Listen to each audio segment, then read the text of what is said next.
What a dramatic day of racing at the 2026 Giro d'Italia Stage 5.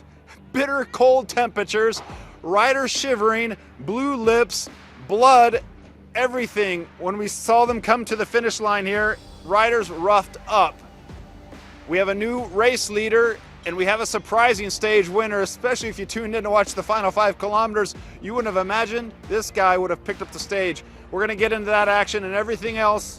Stay close to the action with Ruvi, the indoor cycling app that lets you ride, race, and train on the same routes as the pros. Real routes, real results. We're in the southern part of Italy. Basilicata is the region. The stage town is Potenza.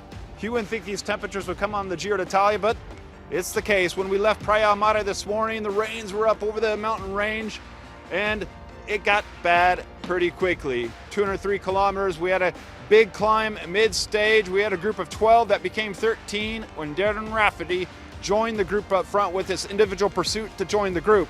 In the group, Einar Rubio, best GC rider in the group from Team Astana. He was going to be a danger man if it stayed away, and the GC riders wanted to control that behind. We saw riders from the GC teams up there. Victor Campenarts from Visma Lisa Bike, team of Jonas Vingegaard. We saw 2 riders from UAE Team Emirates, if they're really here to fight for the GC anymore. Narvaez stage winner yesterday. Igor Arrieta, eventual stage winner today, and he fought for it. And we have our new race leader who's also in that group, also fought for, Portuguese rider Afonso Eulálio, pulling on the Maglia Rosa at the end of the day. But how'd they do it? How'd they get there? Because they had this Grande Viagiano climb to face, and really with the toughest, steepest gradients, 6 kilometers, over 6 kilometers, over 9% gradient sections up over the top. Arrieta hit out first, UAE Team Emirates. Afonso Eulálio would chase him at some point, but it didn't look like he would catch on. They did link up. Back behind, we had Lidl Trek pulling all day for Giulio Ciccone, but they knew at one point the GC jersey was not going to be on their shoulders at the end of the day. Rubio, importantly, was not in that group anymore, not a threat for the GC. Red Bull Borhansgrohe tried to keep it in check and almost had the group, but things blew up on the climb, and the GC riders back behind didn't want to fight for it today. Up over the top, Arrieta was still going away. Afonso Eulálio would join him. Arrieta crashed. Stage win possibilities looked over out of the way. We knew Eulálio would be going for the stage race leader's pink jersey, but also now we thought he was going to go for the stage win. Then he crashes. Arrieta joined back up with him, but then on another incident, they were going around this curve and Arrieta couldn't make the curve and had to take another road and hit this plastic strip. Got that off of him, chased back on, was able to bridge up eventually and close with 200 meters to go, and got Eulálio on the finish line. Eulálio would have to settle for the pink jersey. Hey, not bad for a Portuguese friend. 24-year-old rider, rode so well in the under 23 ranks.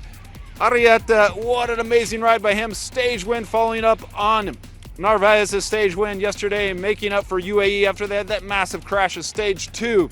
Alfonso looking cool as a cucumber as we saw him in the mix zone. Igor Arrieta, was another story, a big day out for him, in tears after all the sacrifices he made, having to fight so hard to get a stage victory, and he knew what that meant.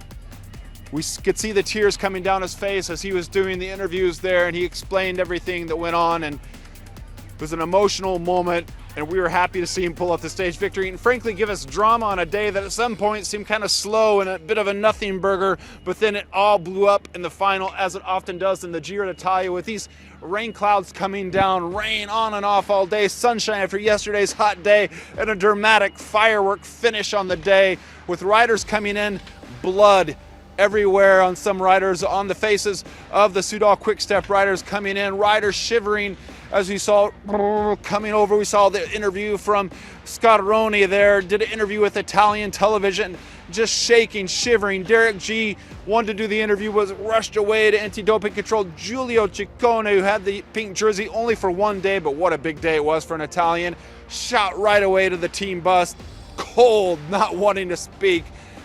But they gave us a day of racing that will not be forgotten for some time, because riders have to deal with all sorts of conditions when they're out there racing. Larry Warbass, the American, coming through, I could see his jaw just shivering as he got over the finish line. And I'm getting cold here just delivering you the results today. 203 kilometers, one new race leader, Portuguese rider Igor Arrieta taking the stage one with a dramatic final, crashing. Another crash by the new race leader.